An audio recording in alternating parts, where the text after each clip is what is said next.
হাফন। তুমি কি হাফন নামের অর্থ জানো? কয়েছি না।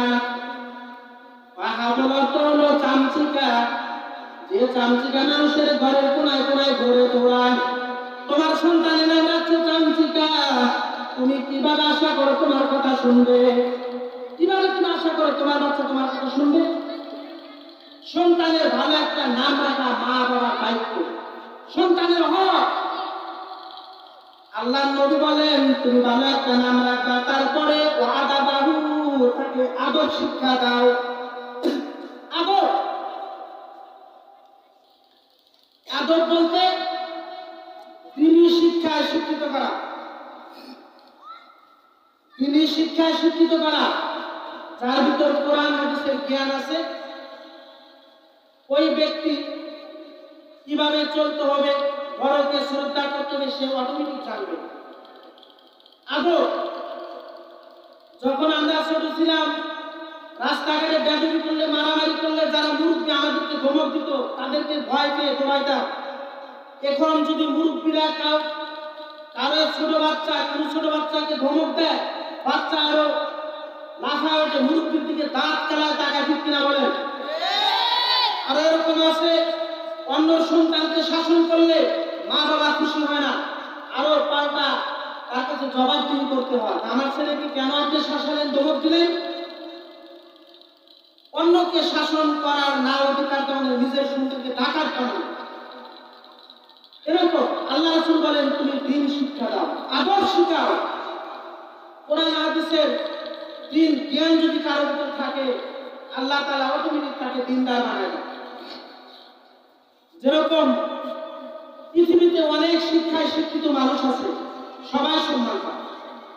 একজন মাস্টার, স্কুলের মাস্টার গেলে ছাত্র দেখলে সালাম দেয়, অভিভাবক সালাম দেয়, আলেম গেলেও সালাম দেয়। কিন্তু কবি বলেন ইজা মা তুসাজু ইলমিন বিলমিন ফাইলমুল ফিকহি আওলা বিতদাসি ফাকাম তাইবিন ইয়াতিবু ওয়ালা কামিসকিন ওয়া কাম তাইবিন ইয়াতিবু ওয়ালা কাবাসিন। কবি বলেন বাংলায় শিক্ষিত হওয়া না যায় না, দুনিয়ায় যত শিক্ষায় শিক্ষিত সব শিক্ষায় জায়েজ আছে, কিন্তু যারা কোরআন হাদিসের জ্ঞান শিক্ষায় শিক্ষিত তারা অধিক সম্মানের হকদার। কবি উদাহরণ দিয়ে বলেন দুই ডানা পাখি যত আছে সবাই উঠতে জানে, কিন্তু বাজ পাখির মতো কোনো পাখি উঠতে জানে না। যত শিক্ষায় শিক্ষিত আছে সবাই সম্মান পায়, কিন্তু যারা কোরআন হাদিসের জ্ঞান শিখছে তারা অধিক সম্মানের হকদার, ঠিক কিনা? দুনিয়ার শিক্ষায় শিক্ষিত হলে দুনিয়াতে আপনাকে সম্মান করবে মানুষ, কিন্তু মরণের পর যে এমন একটা দুনিয়া শুরু হবে যার শেষ নাই, শুরু আছে। আল্লাহ তাআলা বলেন ইন্নামা ইয়াশাল্লাহু মিন ইবাদিহিল উলামা। যারা উলামা একরাম, যারা আলেম, তারা অধিক পরিমাণ আমি আল্লাহকে ভয় পাই। আমি আল্লাহকে ভয় পাই। আল্লাহর কথা, আর কথা আল্লাহর কথা। কবি বলেন পৃথিবীতে অনেক সুগন্ধি রয়েছে, কিন্তু মিশক আম্বরের মতো কোনো সুগন্ধি নয়। যত শিক্ষায় শিক্ষিত ব্যক্তি সবাই সম্মান পাবে, কিন্তু যারা কোরআন হাদিসের জ্ঞান শিখছে তারা অধিক সম্মানের হকদার। আল্লাহ তাআলা কোরআন হাদিসের শিক্ষায় শিক্ষিত করা কাউকে দান করতে হবে না। আমি এটা একটা হক। আর একটা হক না, আল্লাহ রাসূল বলেন মানুরিদা লাহু ওয়ালাদুন ফালিহসিন ইসমাহু ওয়া আদাবাহু ফাইদা বালাগা আনজাবিদুহু ফাইন বালাগা লাম তুজাবিদুহু ফাসাবা ইসমান ফাইন্নামা ইসমুহু আলা আবি। আল্লাহ রাবি বলেন সন্তান যখন বালেগ হয়ে যাবে, বিয়ের বয়স হবে, তখন তাকে বিয়ে করা দাও। বালেগ হওয়ার পর যদি বিয়ে না করাও, যদি মেয়ে হয় বিয়ে দাও, যদি ছেলে হয় বিয়ে করাও, যদি না করাও আর এই ছেলে মেয়ে যদি কোনো গুনার কাজ করে, তাহলে এই গুনার বাদী হবে তার বাবা। বাদী হবে কে? বাবা। আমাদের সমাজে একটা অভ্যাস আছে, আমরা যারা ছেলের গার্জিয়ান, ছেলের বিয়ের বয়স হলে আমরা পাত্রী খুঁজি, কিন্তু মেয়ে যদি বড় হয়, আমার মনে হয় কোনো একটা অভিভাবক নাই ভালো একটা ছেলে খুঁজে তালাশ করে। আল্লাহর নবী বলেন তোমার ঘরে মেয়ে আছে, তোমার ঘরে মেয়ে আছে, তুমি দিন শিখাইছো, দিনদার ছেলের সাথে বিয়ে দাও, তোমার জন্য একটা জান্নাত। সুবহানাল্লাহ। নবী বলেন তোমার দুইটা মেয়ে দিন শিখাও, দুইটা ভালো ছেলের সঙ্গে বিয়ে দাও, তোমার জন্য দুইটা জান্নাত।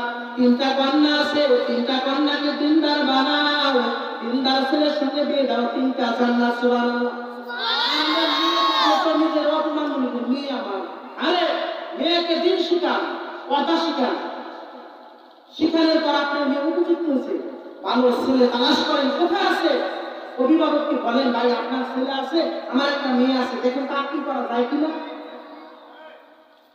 শোনেন, যারা অভিভাবক আছেন, ছেলে মেয়ে যদি বড় হয়, যদি বিয়ে শাদীর ব্যবস্থা না করেন, কিয়ামতের দিন আল্লাহর দরবারে আপনার আসামি তারা দাঁড়াতে হবে। বিয়ে চার প্রকার, কারো জন্য ফরজ, কারো জন্য হারাম, কারো জন্য সুন্নতে মুআক্কাদা, কারো জন্য মাকরুহ। চার প্রকার বিয়ে। কয় প্রকার? চার প্রকার। বিয়ে ফরজ হলো আল্লাহ যৌবন শক্তি দিয়েছেন, টাকা পয়সা ধন সম্পদ সব আছে, বিয়ে যদি না করে গুনার কাজে লিপ্ত হবে, তাহলে ওই যুবকের উপর বিয়ে করা ফরজ। আর বিয়ে করা হারাম, যৌবন শক্তি নাই, টাকা পয়সা নাই, খাওয়ানোর বিবিকে রাখার মতো ব্যবস্থা কিছুই নাই, ওই সময় বিয়ে করা হারাম। টাকা পয়সা আছে, সব আছে, যৌবন শক্তি আছে, বিয়ে না করলে গুনার কাজে লিপ্ত হবে না, বিয়ে করা সুন্নতে মুআক্কাদা। বিয়ে করা মাকরুহ, টাকার পাহাড় আছে, স্ত্রীকে স্বর্ণের বিছানায় ঘুমাইতে পারবেন, এরকম ক্ষমতা আছে, কিন্তু আপনার যৌবন শক্তি নাই, বিয়ে করা মাকরুহ। এই বিয়ে চার প্রকার। বিয়ে দেওয়া, বিয়ে করানো, সন্তান মা বাবার দায়িত্ব, সন্তানের হক আদায় করতে হবে। সন্তানের এই হকগুলো আদায় করার পর এবার আসুন, মা বাবার কিছু হক আছে যা সন্তানের আদায় করতে হবে। আল্লাহ পাক রব্বুল আলামিন কি বলেন? ওয়ালা ওয়া'বুদুল্লাহ ওয়ালা তুশরিকু বিহি শাইআন ওয়া বিল ওয়ালিদাইনি ইহসানা। আল্লাহ বলেন তোমরা আল্লাহর ইবাদত করো, আমার সাথে কাউকে অংশীদার করবা না, শরীক করবা না। তারপর তোমার মা বাবার সেবা করো, তোমার মা বাবার খেদমত করো। কার কথা?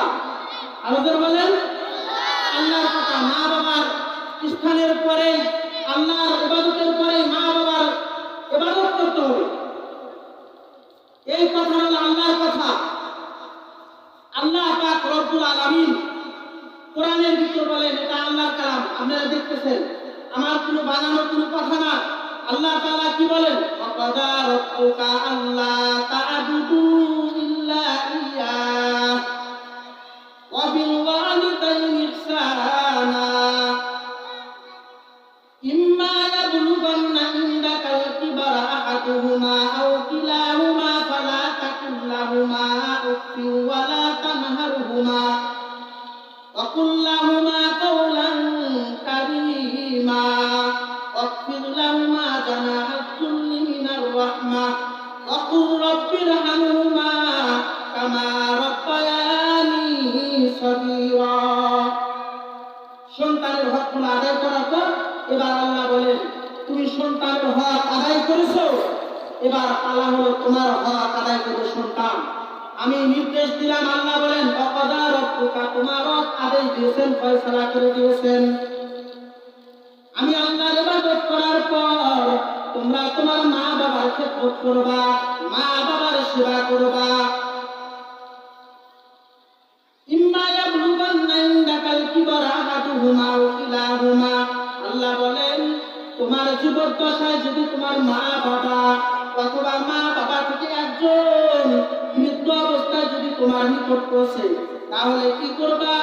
ওই তোমার মা বাবার সাথে এরকম ব্যবহার করবা না যে ব্যবহার করার কারণে তোমার মা বাবার জবান থেকে শব্দটা বের হয়।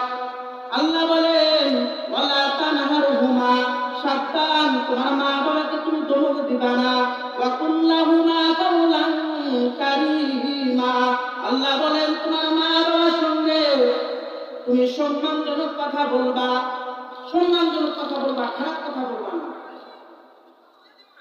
তারপর আল্লাহ দোয়া শিক্ষা দেন ওয়া কুর রাব্বিরহামহুমা কামা রাব্বায়ানি সগীরা।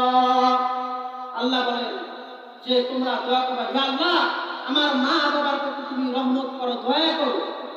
যেরকম ভাবে ছোট কালে শৈশব কালে আমাকে আমার মা বাবা লালন পালন করেছে, ওরকম ভাবে তুমি আমার মা বাবার উপর দয়া করো, রহমত করো। এরকম দোয়া করেছে আল্লাহ পাক রব্বুল আলামিন। মা বাবার খেদমত করা ফরজ, আল্লাহর হুকুম পালনের পরে মা বাবার সেবা করা। আল্লাহর নবী বলেন, আল জান্নাতু তাহতা আকদামিল উম্মাহাত, মার পায়ের নিচে সন্তানের জান্নাত। দুনিয়াতে কোনো সার্টিফিকেট নাই, মার পদতলে সন্তানের জান্নাত। তার কারণ হলো মা যখন গর্ভবতী হয়, মা ঠিক মতো ঘুমাইতে পারে না, খানা খাইতে পারে না। মার পেটের ভিতর লাথি মারে শত সন্তান, মার শত সন্তানের লাথির কারণে মা ঠিক মতো খানা খাইতে পারে না, ঘুমাইতে পারে না। মা এটা খা ওইটাতে ঘুমায়। সন্তান যখন ভূমিষ্ঠ হয়, মা না খেয়ে সন্তানকে খাওয়া, সন্তানকে বুকের উপর নেয়। বুকের উপর যদি বিছানা পেশাব করে দেয়, একবারে ডাইন কাটে একবারে বাম কাটে, কোনো কাছে যদি পেশাব করে দেয়, লাস্টে মা বুকের উপরে বিছানায় করে দেয়। বুকের উপর যখন পেশাব করে দেয়, তারপর কি করে মা নিজের আসল বুকের উপর দিয়ে সন্তানকে শোয়া রাখে, ঠিক কিনা বলেন? দেখেন আল্লাহর নবী বলেন, ইন্নাল্লাহ হারামা আলাইকুম উকুকাল উম্মাহাত। আল্লাহর নবী বলেন, তোমাদের উপর আল্লাহ তাআলা হারাম করে দিয়েছেন, তোমার মা বাবার সঙ্গে তুমি নাফরমানি করবা না, মা বাবার সাথে তুমি খারাপ ব্যবহার করবা না। আল্লাহ নবী বলেন, কারো পিতা মাতা যদি সন্তুষ্ট হয়, আমার আল্লাহ তাআলা ওই সন্তানের উপর সন্তুষ্ট থাকে। আর যদি মা বাবা যদি সন্তানের উপর নারাজ হয়, আল্লাহ তাআলা সন্তানের উপর নারাজ হয়ে যায়। আল্লাহর নবী বলেন, কোনো সন্তান সন্ততি যদি মা বাবার সাথে খারাপ ব্যবহার করে একটা রাত্রি যদি অতিবাহিত করে, ওই সন্তানের আমলনামায় 2টি জাহান্নামের দরজা আল্লাহ খুলে দেয়। নাউজুবিল্লাহ। আল্লাহর নবী বলেন, কোন সন্তান যদি মা বাবাকে খুশি করার জন্য চিন্তা করে একটা রাত যদি যাপন করে, একটা রাত যদি ঘুমায়, আল্লাহ তাআলা ওই সন্তানের আমলনামায় 2টা জান্নাতের দরজা খুলে দেন। সুবহানাল্লাহ। আল্লাহর নবী বলেন, কোন সন্তান যদি তার মা বাবার দিকে নেক দৃষ্টিতে তাকায়, একটি কবুল হজের সওয়াব আল্লাহ তাআলা তার আমলনামায় দেন। সুবহানাল্লাহ।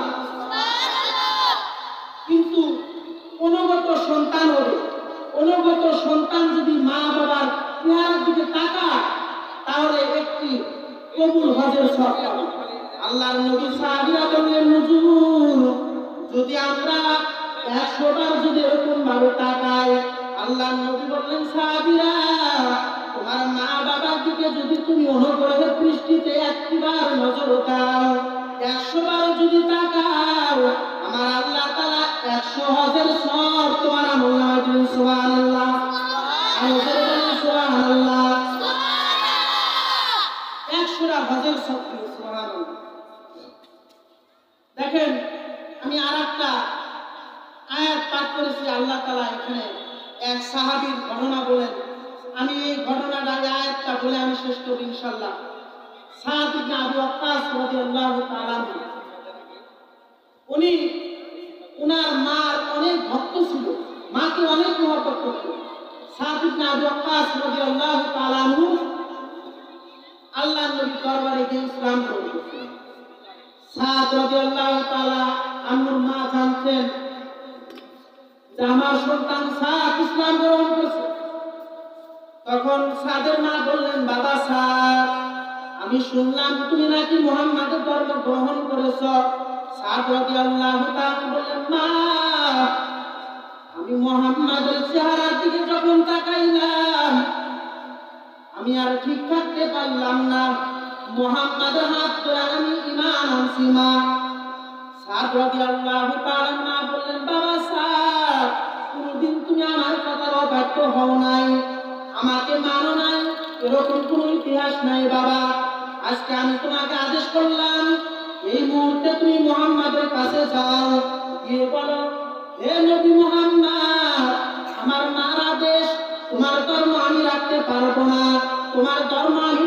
করলাম, যদি সাত তুমি না যাও তোমার সামনে আমি না খেয়ে মারা যাবো বাবা। শুধু তাই নয়, আমি তোমার সামনে না খেয়ে না করে অনেক কষ্ট করে মারা যাব। এবার আল্লাহর নবীর সাহাবী সাদ রাদিয়াল্লাহু তাআলা আনহু আল্লাহর নবীর দরবারে গেলেন।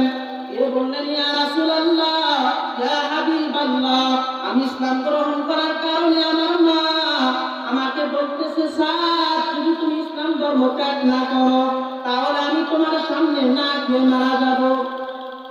আল্লাহর নবী বললেন, সাদ একটু অপেক্ষা করো। আল্লাহ নবী কি গায়েব জানে বলেন? নবী গায়েব জানেন না। আল্লাহ নবী বললেন, সাদ বসে একটু অপেক্ষা করো, দেখি কোনো ফয়সালা আসে কিনা। জিবরাইল আলাইহিস সালাতু ওয়াস সালাম ওহি নিয়ে আসলেন।